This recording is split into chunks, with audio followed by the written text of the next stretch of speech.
Hello friends, welcome to my channel, and in this session we are going to discuss about the anatomy of the liver.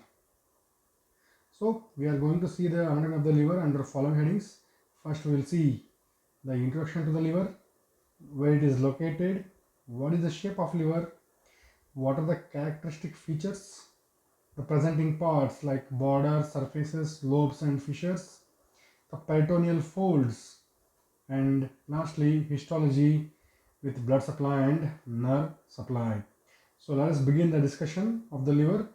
As you already know, the liver is the second largest organ in the human body next to the skin, and it is the largest gland, you can say, because it is both exocrine and endocrine gland. It is located in the right upper quadrant of the abdominal cavity, and it is the, as I told, it is the largest gland, second largest organ after the skin, and weighs around 1.5 to 2 kgs. And it is located, the liver occupies most of the right hypochondrium here. It occupies most of the right hypochondrium and also the part of epigastrium, and extends till the left hypochondrium, and it may also extend to the right lumbar region. The right lumbar region, you can notice here, these are the extents. You can see in which regions the liver is located. You can notice here it is located in the right hypochondrium, epigastrium, left hypochondrium partly, and partly in right lumbar region or right lateral region in the anterior abdominal wall. You can surface project the liver, and it moves with the respiration. And when you come into the shape, it is wedge shaped or four-sided pyramid with the apex towards the left side, and base is towards the right side. So it is a four-sided pyramid. What are the characteristic features? Liver is highly vascular organ and moves with respiration. It is reddish brown or crimson in color. It is soft, solid and friable to touch. So whatever the presenting parts we discuss here, that we are seeing in the formalized cadaver specimen, where the impressions are more prominent, whereas in the living liver is more friable, softly solid. And coming to the presenting parts, that is the, what are the anatomical features? It presents 5 borders, 5 surfaces, 5 lobes, 5 fissures, 5 peritoneal fold. So here, most importantly, you should remember the rule of 5. That is easy because the liver, the letter or the word liver, it has 5 letters. So remember the rule of 5. It has 5 borders, 5 surfaces, 5 lobes, 5 fissures, 5 peritoneal folds. So let us see each of the presenting parts in detail. So we have discussed it has 5 borders. So the 3 borders are prominent, which are visible, that is postero-superior border, postero-inferior border and inferior border. Inferior border is the sharp prominent border which is prominent, and you can see other rounded borders which are not so prominent. Those are anterior border and right lateral border. So these 3 borders are prominent: posterior superior, posterior inferior and inferior borders. Amongst them, which is sharp? Inferior border is sharpest of the prominent borders. And you have 2 rounded borders. They are not actual borders, but we take them into consideration to separate the surfaces, that is anterior border and right lateral border. So you can see here the liver is under the diaphragm and it is wedge shaped, and it is attached to the anterior abdominal wall by this falciform ligament that you can see, and under the falciform ligament you will see ligamentum teres near the hepatic notch. It will go onto the visceral surface. So falciform ligament is derived from the ventral mesogastrium between the anteroabdominal wall and liver. Ligamentum teres is derived from the obliterated umbilical vein. What you can see here,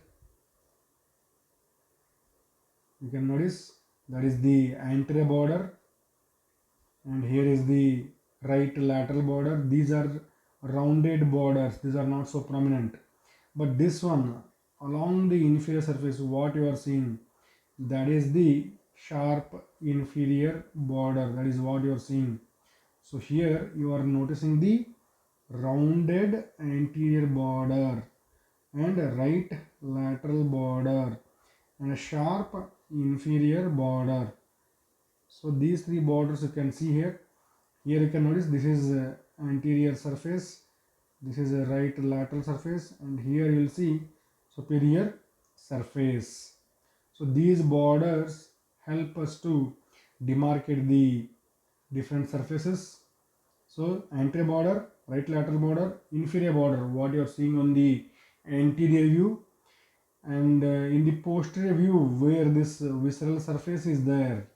So here you can see this border, what you see is postero superior, and here this border what you see is postero inferior, and this prominent one is inferior border of the liver.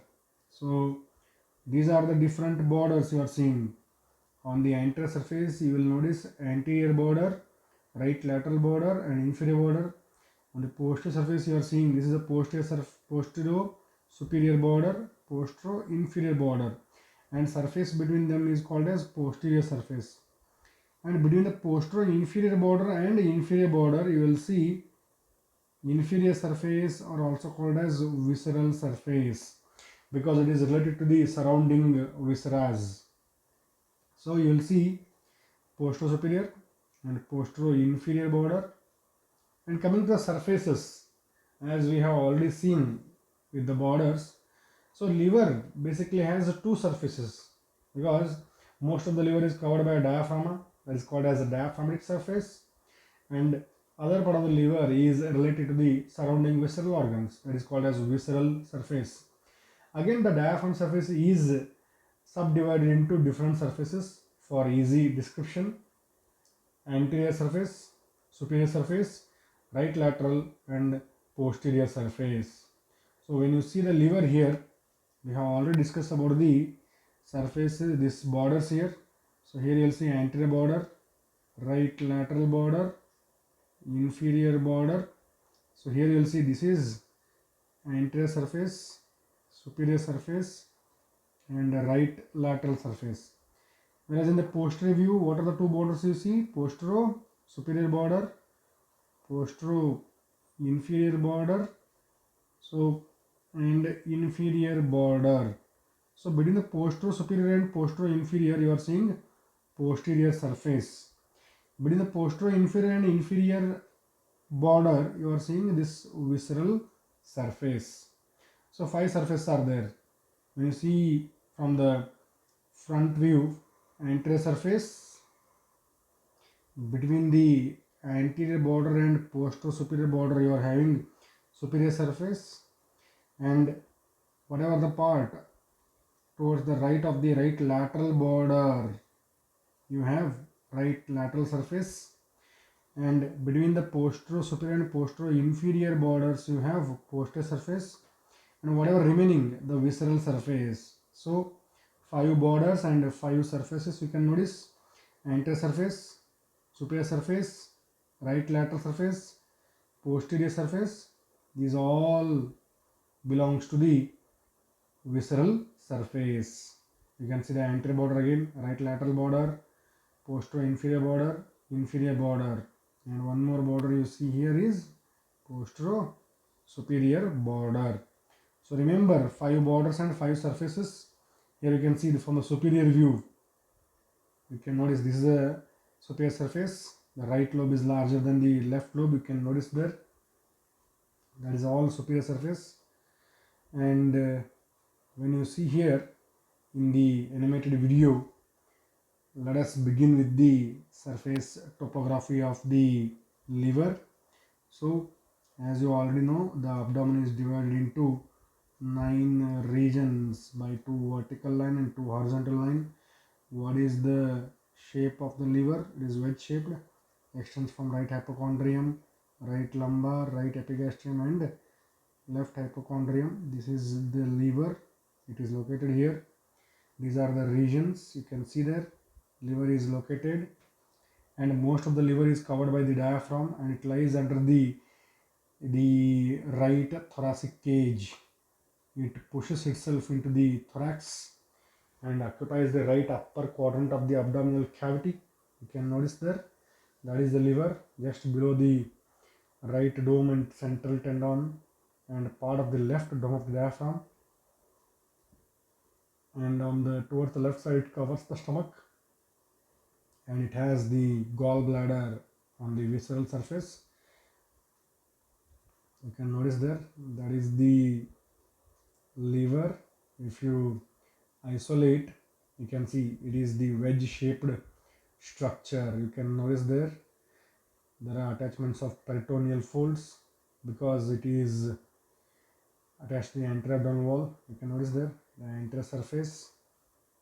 This is the posterior surface, what you are noticing here. Posterior surface, this much is visceral surface, and here you can notice the wedge triangular anterior surface. This is superior surface, and here you can see right lateral surface.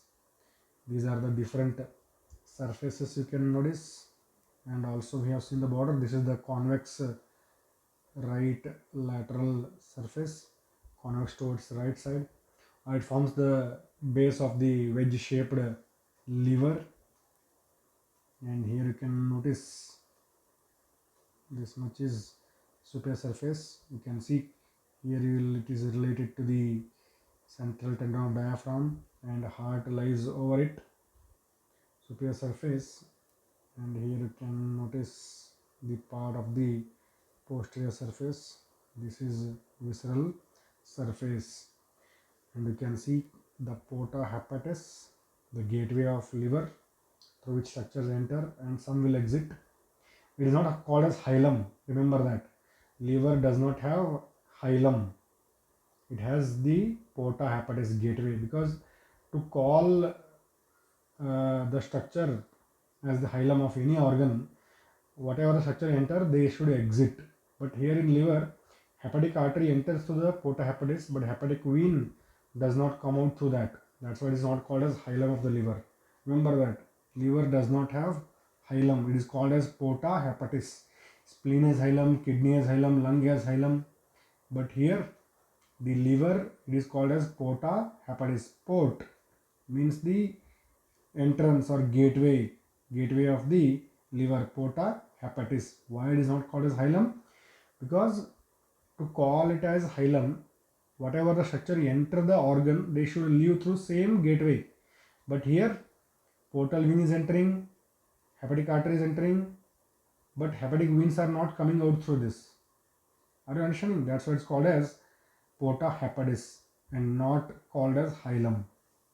So now when you see the specimen of the liver in situ, here you can notice there they have removed the lower part of the thoracic cage because the liver lies beneath the diaphragm under cover of the right part of the thoracic cage. You can see the diaphragm there. Most of the liver is covered by diaphragm, the right dome, central tendon, part of left dome. Here you can notice the extent of liver here, anterior surface and inferior border. You can notice there the liver is there.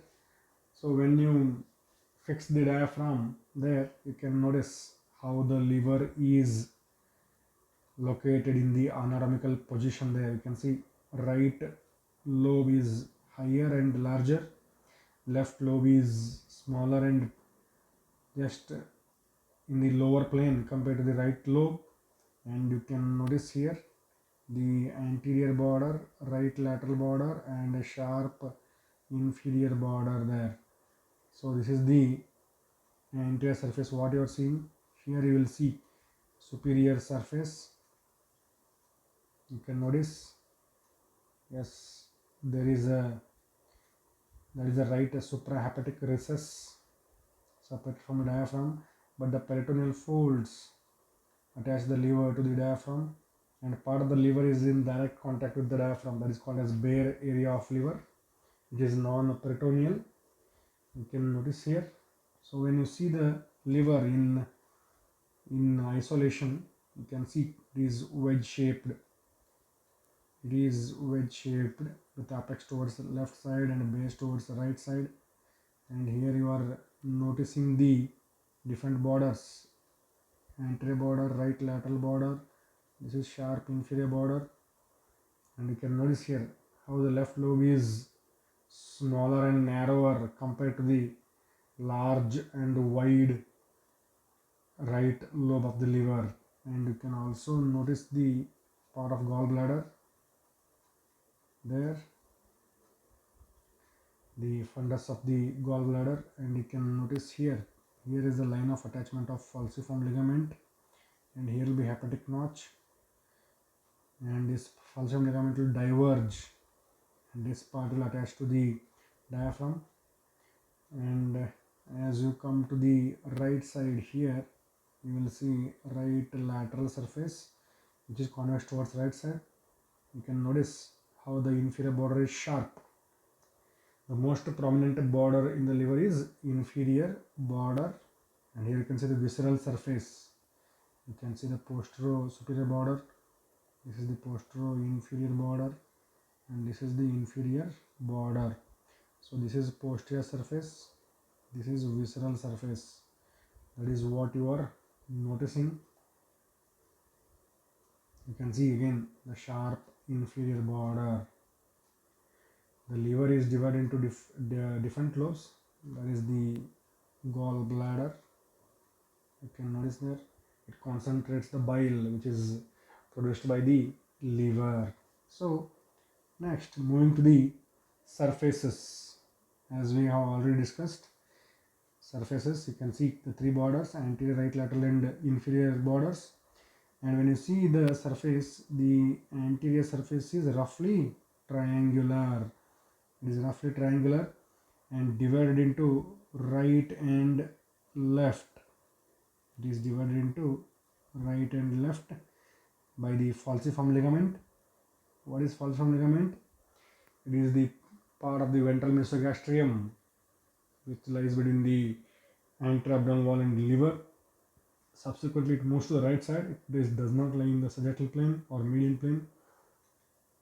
And this falciform ligament divides the anterior surface into a broad right part which is related to the right dome of diaphragm, 6 to 10 ribs and right costal margin, and a narrow left part. Here you can see this is the broad right part. It is related to 6, 7, 8, 9 and 10 ribs and right costal margin. There is a narrow left part. It is related to the xiphoid process, and 7 and 8 ribs. It just lies beneath the left costal margin. So that is about the anterior surface, and you can notice the intermediate part.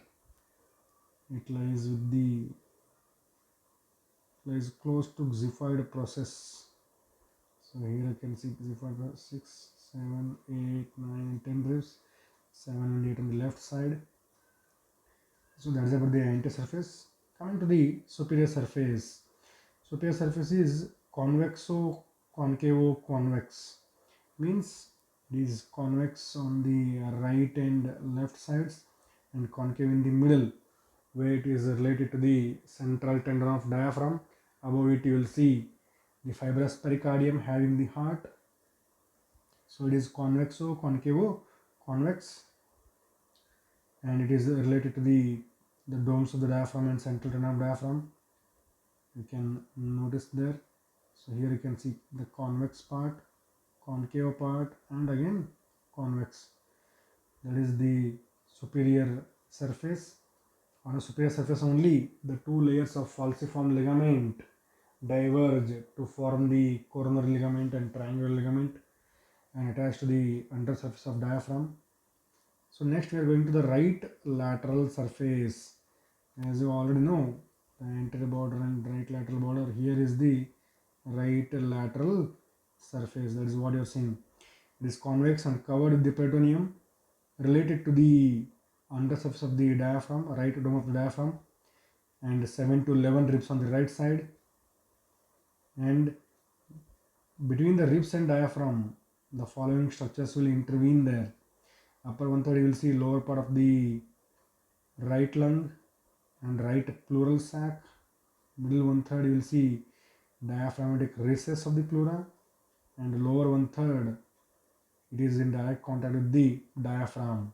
So usually the clinical importance of this right lateral surface is during the liver biopsy, where the needle is approached through the 9th or 10th intercostal space in the mid axillary line, so that you are not puncturing the lung or the recess, pleural recess, and leading to the what you can say pneumothorax.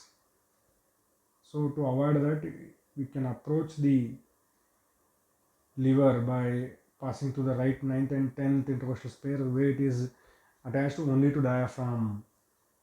So if you notice here, the liver is like this, then you will see the diaphragm covering it like this here, and here again I will just draw the liver for you, the wedge shaped structure. It is covered by the diaphragm, right dome of the diaphragm, and the ribs are there. What are the ribs related here? 7, 8, 9, 10, 11. And here you will see the first upper one third, the lower border of right lung is related there, and then you will see in the middle one third the pleura, the right and costodiaphragmatic recess, whereas in the lower one third it is in direct contact with the diaphragm. So you can notice in the upper one third right lung is related, in the middle one third costodiaphragmatic recess, in the lower one third only diaphragm is there. So what are the ribs here? 7, 8, 9, 10 and 11. So usually for liver biopsy, needle is approached to the 9th or 10th intercostal space. Nowadays they rarely do the liver biopsy, but we should remember how we can utilize these anatomical relations for our diagnostic and treatment procedures. And if you see here, the surface of the liver, let us see the anterior surface of the liver. You can see the liver is covered by the diaphragm in most of its parts, and you can see there diaphragm is there, and you can notice there the right side of thoracic cage is covering most of the liver. You can see the anterior surface there, which is roughly triangular. On the right side it is related to the, it is divided into right and left by the falciform ligament. This is the falciform ligament, and you can notice there right side there, which is wider part of the anterior surface. Here you will see right and left parts by falciform ligament. Right side it is related to the right part of the thoracic cage, and left part of the anterior surface is related to left thoracic cage. You can notice there the different ribs, 6 to 11 ribs are related to the wider right part of the anterior surface. You can see here 6th rib, 7, 8, 9, and if you move more towards the right side, you will see the 10th rib here, 10th and 10th, that is 10th rib, and if you go more posteriorly, you will see the 11th and 12th ribs which are floating. So here you can see the relations of the right lateral surface. In the upper 1/3 related to the lung, in the middle 1/3 to the recess, in the lower 1/3 directly diaphragm. You can see here the 11th and 12th ribs floating there, that is the 10th rib. Usually we will approach here below the 10th rib for liver biopsy, and you can notice how the diaphragm is covering most of the surface of the liver. So basically we can describe the liver has two surfaces, diaphragmatic and visceral surfaces. And as you go here, you can see how the right lung is located, and you can notice the superior surface here. So here you can see the heart, central tendon. We have described the superior surface as convexo, concavo, convex. You can notice the location of the heart there. So in this animation we have seen the relations of anterior surface, right lateral surface and superior surface. You are noticing the relations of the superior surface now. You can see the trefoil leaf-like central tendon of diaphragm. Next, coming to the posterior surface. As we have already discussed, the posterior surface lies between the postero-superior border and postero-inferior border. So it shows 5 features. Again, remember, see how the rule of 5 is very much helpful here. So the features on the posterior surface you can remember as 5 features. So from right to left you will see the bare area of liver, which is non-peritoneal, and you will see groove for inferior vena cava. You will see caudate lobe, fissure for ligamentum venosum, and esophageal impression you will see here. So this much is the posterior surface. So you are right to left, you are seeing the bare area here, groove for inferior vena cava, caudate lobe, and the esophageal impression. So these are the 5 features: bare area, groove for inferior vena cava, caudate lobe, fissure for ligamentum venosum, and esophageal impressions. These 5 things we'll discuss in detail. So bare area is a triangular non-peritoneal area. You can notice here it is roughly triangular. You can notice it is bounded above by the superior and inferior layers of the coronary ligament, and here by the right triangle ligament. The falciform ligament will diverge here into right and left parts.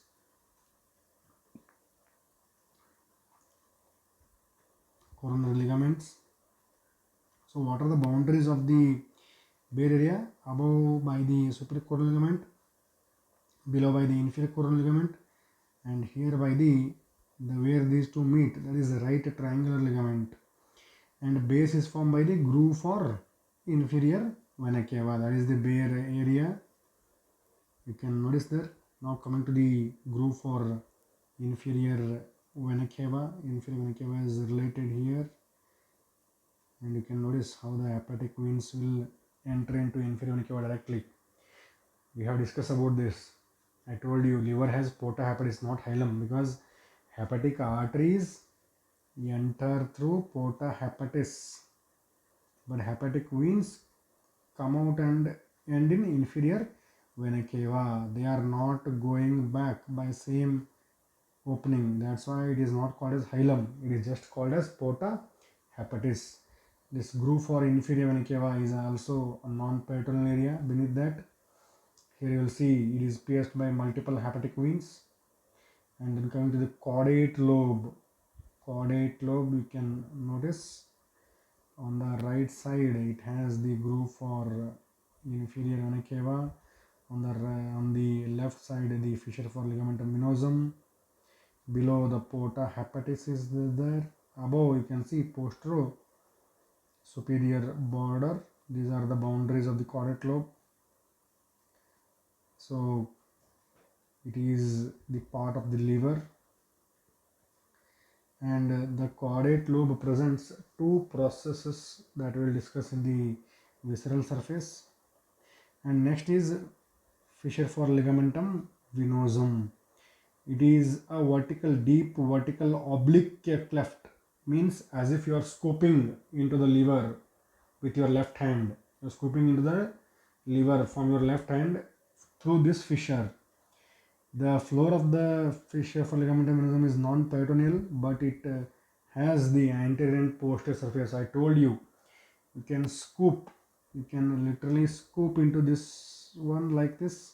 So it has an anterior surface and posterior surfaces here, and contains the two layers of lesser sac and greater sac. 4 layers it will see here, and it contains the ligamentum venosum, which is the obliterated derivative of the obliterated umbilical vein. And you can notice the esophageal impression here. The cardiac part of the stomach and lower end of esophagus is related there, covered by peritoneum. Here you can see now the relations of the posterior surface. As here you can notice, yes, this is the triangular bare area of liver. This is the superior coronary ligament, inferior coronary ligament, right triangular ligament. Base is formed by the inferior vena cava, and sometimes the inferior vena cava is covered by the part of the liver which bridges it. That is called as pons hepatis. And here you will see the caudate lobe below porta hepatis, and you can see the fissure for ligamentum venosum. It is a vertical oblique cleft. It is just like as if you are scooping with your left hand into the liver. It has an anterior surface and posterior surface. Here you will see esophageal impression. So these are things you see in the posterior surface. Bare area, groove for inferior vena cava, caudate lobe, esophageal impressions. So coming to the visceral surface. So what is the visceral surface? You will see here. So this is the visceral surface you are noticing here. So this is the visceral surface. The area demarcated by the green color, that is visceral surface. It shows a lot of visceral impressions. It is related to the stomach here.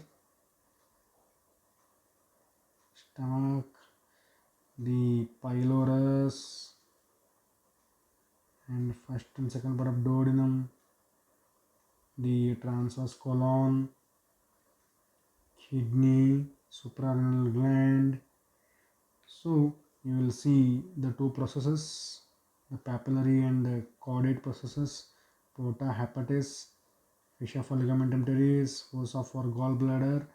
So you will see a lot of things which are related to the visceral surface.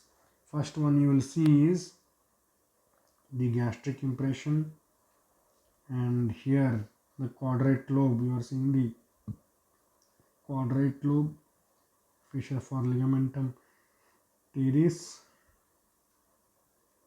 and you will see pyloric impression, fossa for gallbladder, duodenal impression, colic impression, and you will see the renal impression, suprarenal impression, and you will see porta hepatis. So around 10 features you will see in the visceral surface. So already we have discussed about the liver, how to remember the different parts of liver. The five, rule of five borders, 5 surfaces, 5 lobes, 5 fissures, 5 peritoneal folds. So here visceral surface, the multiple of 5, 10 things it is related here. So it is very easy to remember the liver like that. So visceral surface, it is directed downwards, backwards and towards left in the anatomical position. It is separated from the anterior and right lateral surface by the sharp inferior border and by the posterior surface by the posterior-inferior border. It is covered by peritoneum. There are some areas like fissure for ligamentum venosum, porta hepatis, fossa for gallbladder. These three areas are not covered by peritoneum.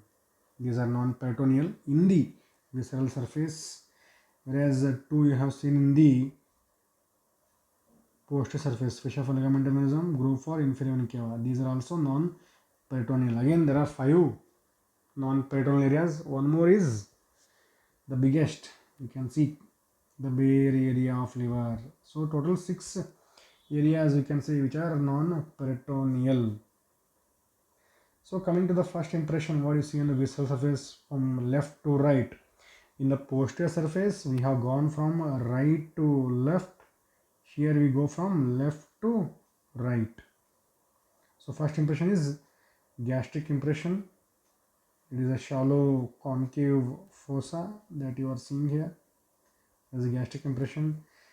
It is continuous above with the esophageal impression. Here this is the esophageal impression which you have seen in the posterior surface. Same thing only will continue here. The lesser curvature and anterosuperior surface of the fundus and body of stomach are related to this impression. And then next is fissure for ligamentum teres. Fissure for ligamentum teres. It's a deep cleft-like structure extending from the inferior border to the left end of porta hepatis. This is the fissure. It is lined by peritoneal greater sac, but floor is non-peritoneal and it lodges the ligamentum teres. It is a remnant of the obliterated left umbilical vein, which obliterates during development because it interferes the development of liver. That's why in the umbilical cord slide you don't see right umbilical vein is disappears. Left umbilical vein will be retained there, and left after the birth the left umbilical vein becomes ligamentum teres. Then quadrate lobe to the right of the fissure for ligamentum teres and gallbladder. Quadrate lobe is there above porta hepatis, below inferior border, to the right gallbladder, and to the left fissure for ligamentum teres. So it is quadrilateral in outline. It is called as quadrate lobe. It is related to the pyloric end of the stomach, pyloric sphincter, and first part of the duodenum and partly transverse column. Next is porta hepatis. It is a transverse non-peritoneal gateway of the liver, not hilum. It extends from the gallbladder to the fissures. It extends from here, gallbladder to the fissure for ligamentum venosum and ligamentum teres. Between them it extends, and it lies within the quadrate lobe and caudate lobe. And lips of the porta hepatis give attachment to the layers of the lesser omentum. Structures entering are the right and left branch of hepatic artery, portal vein, hepatic plexus of nerves. Structure coming out or leaving are right and left hepatic duct, cystic duct, lymphatics of liver. There is no mention of hepatic veins here. That's why it is not called as hilum. So you can notice here it has the right and left hepatic artery branches, portal vein right and left, and you can notice the right and left hepatic duct, cystic duct. Together they form common bile duct. Next we will see two processes here, caudate process and papillary process. So caudate process is here, papillary process is here. So caudate process a tail-like projection from a junction between the lower end and right margin of the caudate lobe here. This is the caudate process. It forms the roof of the epiploic foramina. And papillary process, it lies between the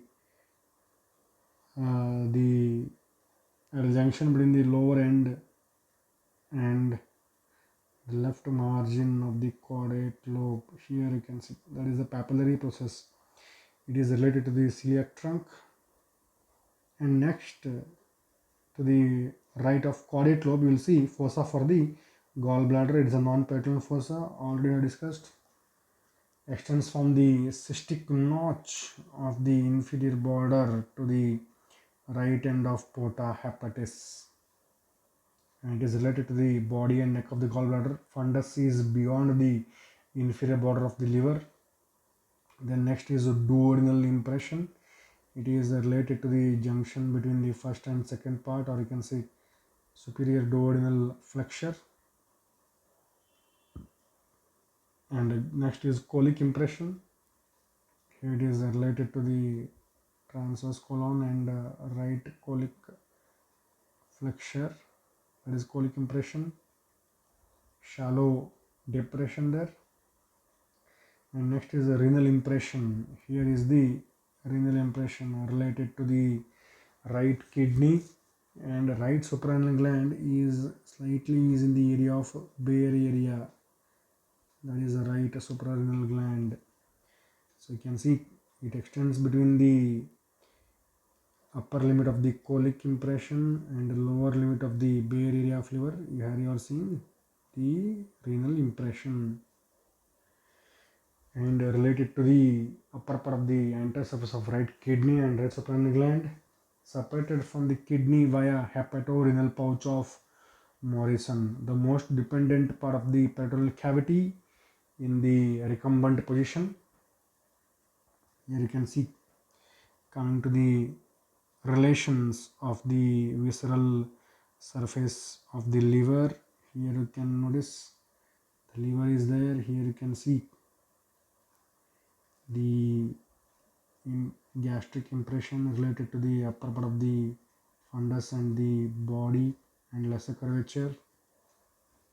You can notice there. Then you can see the ligamentum teres.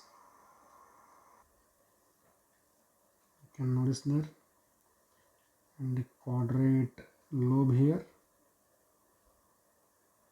You can see right suprarenal gland, right kidney are related, and right colic flexure. Here you can see superior duodenal flexure there. So these all are related to the visceral surface. You can notice there how these organs you are seeing from the posterior side, and you can notice the structures entering the porta hepatis there. That is hepatic artery and portal vein. Coming out is the common bile duct formed by the hepatic duct and cystic duct. Hepatic duct comes from the liver, formed by right and left hepatic ducts. It joins the cystic duct, the duct of gallbladder. They form common bile duct. Opens in the second abdomen. Here again, let us revise the impressions. Gastric impression, the anterior surface of the fundus and body with lesser curvature. You can notice ligamentum teres, quadrate lobe, porta hepatis.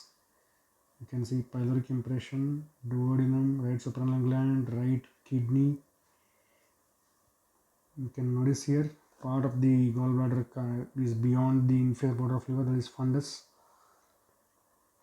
That is the gallbladder there. And you can notice the structures in the porta hepatis, hepatic artery, portal vein, and the common bile duct, cystic duct and hepatic ducts. And you can see the lesser omentum. You can see the fold there. Yes, lesser omentum is attached to the ellipse of the porta hepatis. And you can see the right free margin of the lesser omentum there. Here, the right free margin. That is the right free margin of the lesser omentum. You can notice that is the ligamentum teres above ligamentum venosum. Ligamentum teres is derived from the obliterated left umbilical vein. Ligamentum venosum from the ductus venosus. It is a remnant of ductus venosus. Ductus venosus is one of the shunting mechanisms in the fetal circulation to bypass the liver, because the liver is highly metabolically active during the second trimester of the development, because it is the hematopoietic organ. So the blood will bypass the liver, and you can notice all these structures related to the visceral surface of the liver, and between the kidney and the liver you have hepatorenal pouch of Morrison. So that is about the visceral surface. You can notice again, just we will revise here. So what are the different impressions we are going to see here? Here you are going to see esophageal impression, which is a part of the posterior surface. Here you will see the part of the fundus of the stomach and body, and here you will see the lesser curvature. Here you will see fissure for ligamentum teres, and you are seeing quadrate lobe, and as you go here it is related to the pylorus of the stomach. Then here you are seeing the gall bladder,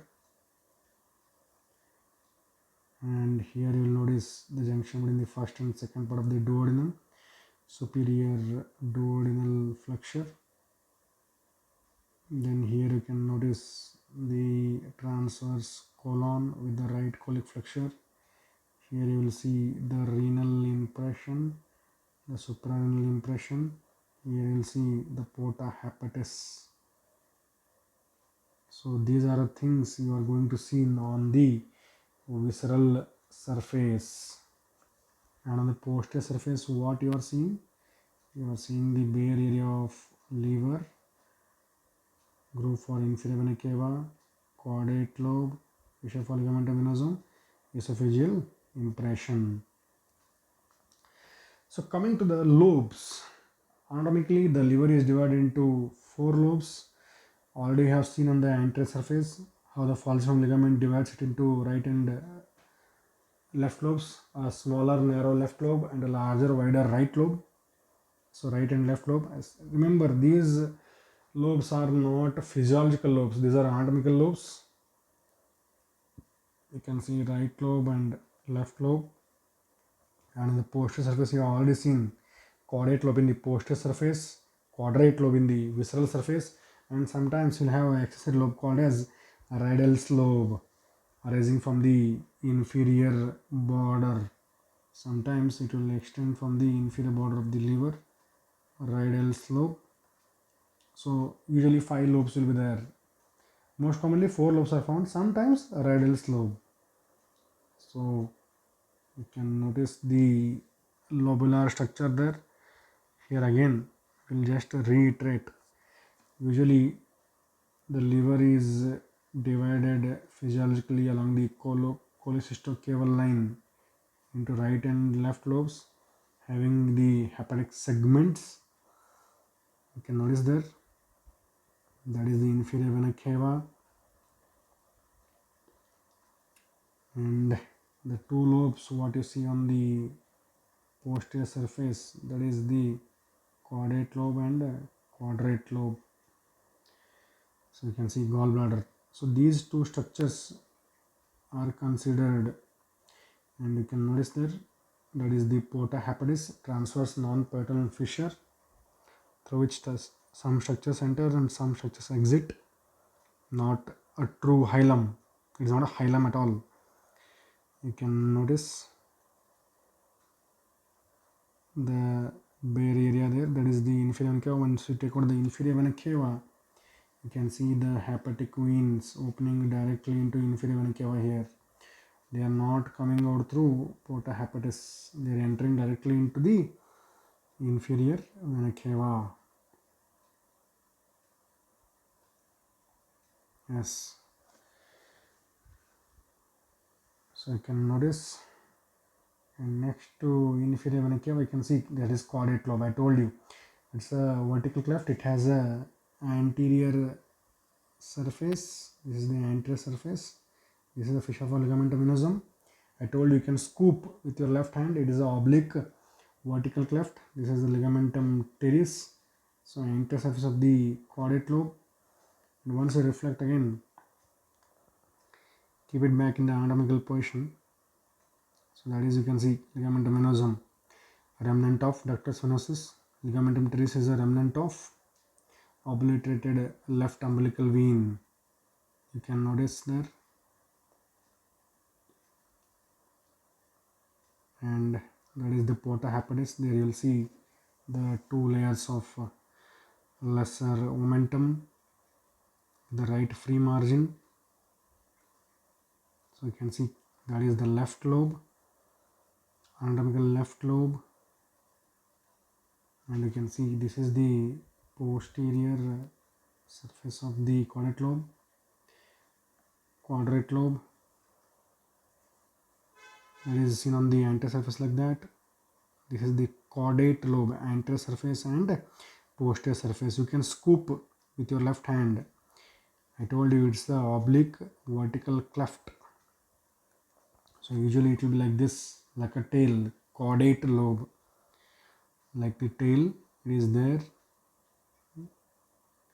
So these are the anatomical lobes, and sometimes it presents a Rydell's lobe. So these are the different lobes of the liver.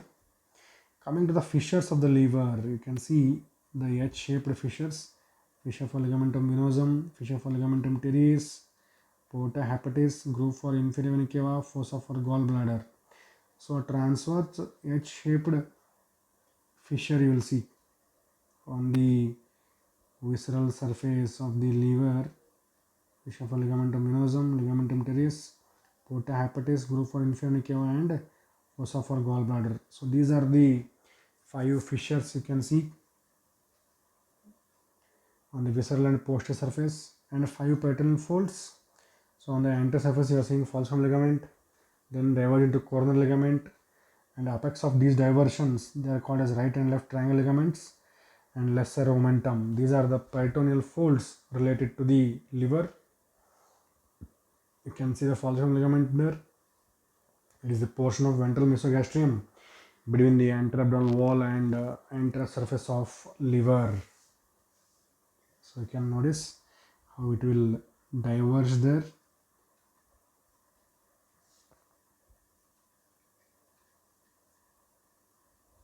You can notice that is the falciform ligament, and here you will see the hepatic notch and the ligamentum teres.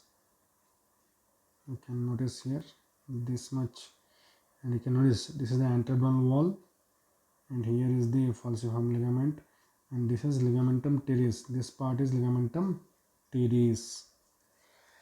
Again we will see on the liver. You can notice there, that is the falciform ligament. Because it is derived from the ventral mesogastrium.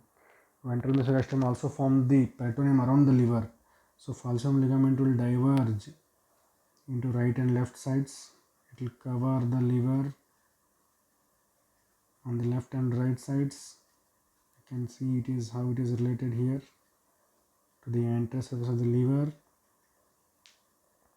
And here you will notice the cord-like ligamentum teres. You can see this continues with the peritoneum of the liver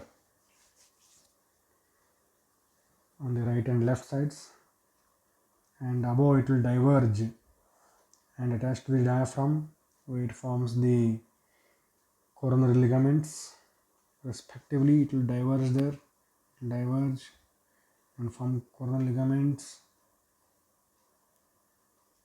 You can notice there, it will go here and form like this and like this. So these are triangular ligaments, right and left triangular ligaments. These are coronary ligaments, that is you are noticing. That is the, here you can see anatomical left lobe, and towards the right of the falciform ligament you are seeing anatomical right lobe of the liver, larger and wider. And these are the folds which are related to the liver. And coming to the histology, histologically the liver is described in different patterns or architectures. Usually, structurally, to understand the structure better, we describe the liver as it has hexagonal hepatic lobules. They are not exactly hexagonal in the humans. It is very well demarcated in pig liver. In pig liver, you will see the connective septa are very much prominent and clear, giving the typical hexagonal hepatic lobule. But in humans, they are pentagonal or they are continuous with each other. So that pattern is not usually observed. So hepatic lobule has a central vein, and on each angles it has the portal areas. The portal areas contain the hepatic artery, portal vein. So whatever the blood carried by the hepatic artery and portal vein, they go between the cords of hepatocytes through sinusoids in the centripetal fashion. And when the blood flows to the sinusoids, the nutrients which are carried by the portal vein, because portal vein drains the most of the GI tract, it carries the nutrients or end products of digestion. It absorbs that and comes to liver, and as it passes between the two cords of hepatocytes here, the two cords of hepatocytes, there is exchange between the sinusoids and hepatocytes, and space between the sinusoids and hepatocytes is called as space of Dissay. Space of Dissay. It acts as a platform between the sinusoids and the liver. If you see here, sinusoids are here. Say cords of hepatocytes. These are cords of hepatocytes, and sinusoid is here. So there is an exchange between the hepatocytes and sinusoids. Sinusoids has the end products of the digestion which are there in the liver for further metabolism, and liver whatever it synthesizes, say plasma proteins, vitamins and all, they are exchanged into the blood there. So and these hepatocytes are also covered on the other side by the biliary ductules, which carries the bile, and it moves centrifugally. So the blood moves towards the central vein, whereas bile moves away from central vein, and bile drains into the bile ducts or bile ductules present in each portal area. So portal area has a hepatic artery, a bile ductule, hepatic artery, portal vein, and that's why it's called as portal triad also. But portal triad is a misnomer because it also has the lymphatics and nerves. So it is ideally or aptly called as portal area. Remember that. So this is the description of the typical structure of the liver in the form of hexagonal hepatic lobule, and we also describe it as the portal lobule. When you join the three central veins, you will have the portal lobule with the bile duct in the center. So with the bile duct in the center, you are describing the liver structure as the portal lobule. It emphasizes the exocrine function of liver. So you are explaining the liver as the exocrine gland, because the bile duct, the portal area is in the center, and is formed by the joining of three central veins and liver essence of the Rapaport.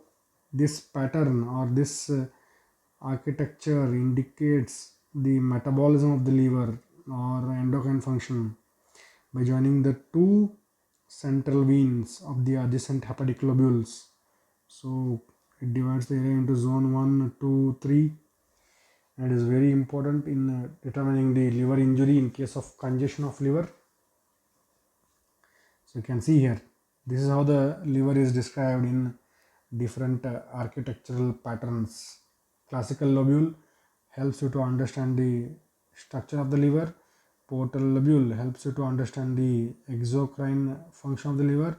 Liver acinus helps you to understand the metabolism and vascular pattern of the liver. So these three are commonly used to describe the structure, exocrine function, and the metabolic activity and the function of the liver. You can see in the low power, this is the classical hepatic lobule, hexagonal lobule. You have a central vein there, and you have the portal areas containing the bile duct, portal vein, hepatic artery. Hepatic artery means branch of the hepatic artery, and lymphatics and nerves.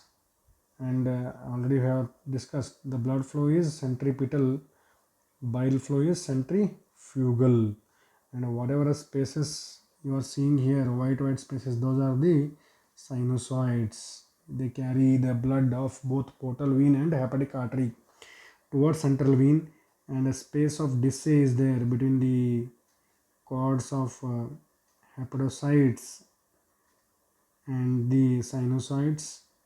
The space of Dissay act as medium of exchange between the hepatocytes and sinusoids.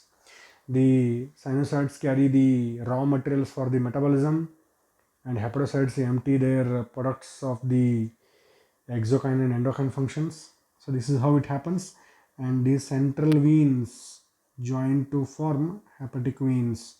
All these central veins join to form hepatic veins. When you join the three central veins, you are getting the portal lobule pattern explaining the exocrine function with the bile duct at the center. And if you join the two central veins, what you are getting? Liver acids of Rapoport, which will tell you about the blood supply, because you are dividing into zone 1, 2 and 3 from center to periphery. You can notice there central vein and the septa is there. So already we have discussed in the development of liver, the septa is derived from the septum transversum. The cords of hepatocytes are derived from the hepatic bud, and sinusoids are derived from the vitelline veins. So histology will help you to understand the embryology better here. So here you can see the liver structure and flow of blood and bile. As well as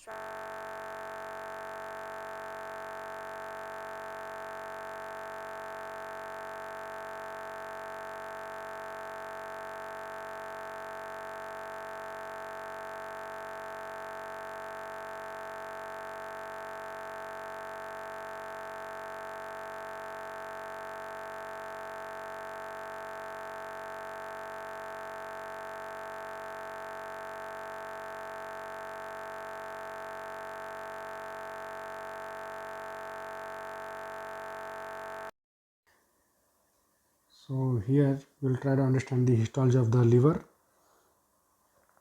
So here we are seeing the entire liver, and here you can see the pattern of the venous supply, arterial supply and venous drainage. It is divided into different segments. So the portal vein, it drains the blood from spleen, pancreas and intestines. It carries the raw materials for the metabolism. It carries the end products of digestion. It is nutrient rich but oxygen poor. Hepatic artery, it is a branch of celiac trunk, carries the oxygen. It is oxygen rich, nutrient poor. Whereas the hepatic veins, their function is to drain and open into inferior vena cava. So all the central veins, what we have discussed, they drain into this inferior vena cava. So central veins form sublobular veins, they form hepatic veins and directly drain to inferior vena cava. Whereas the bile ductules, they are part of the exocrine function of liver. They form right and left hepatic duct and the joint cystic duct to form common bile duct. You can see there gallbladder concentrates the bile, whereas liver produces the bile. And once you see, this is a typical hexagonal structure. Here you are seeing like this. At each angle you are seeing these three structures: vein, artery and duct. Portal area, that is a central vein there. You can visualize this three-dimensional hexagonal hepatic lobule.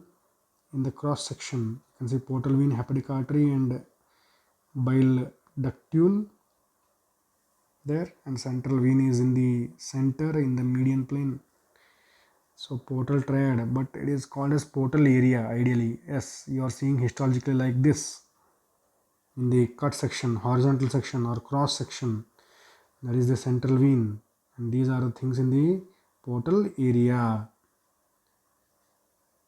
So classic hepatic lobule tells you about the structure of the liver. Liver acinus will tell you about the blood supply and metabolic activity of the liver. This is the classical hepatic lobule that you are understanding. That is the central vein. So blood from this portal area moves towards central vein via sinusoids. And there is space between the sinusoids and the cords of hepatocytes. That is space of Disick. So blood flow is centripetal, bile flow is centrifugal. So this is the classic hepatic lobule structure of the liver, and liver acinus. It is formed by joining the central veins of two adjacent hepatic lobules. This will tell you about the blood supply and metabolic activity of the liver. You can notice there portal area forming the median zone in the liver acinus between the two central veins, and is very important in case of the congestion of liver. So this is about the histology of the liver. You can see the blood supply and the bile flow. Coming to the blood supply of the liver, already we have discussed that. This is carried by both portal vein and hepatic artery. Portal vein is nutrient rich and oxygen poor. Hepatic artery is nutrient poor and oxygen rich. You can notice there it is drained by the hepatic vein which joins the inferior vena cava. So thank you very much for the development. Please go to the previous video in the same channel to understand the anatomy, that is gross anatomy, histology and development together, so that you can correlate with each other. If you have any suggestions, please comment. Thank you for your time and patience. Please subscribe and forward. Thank you very much.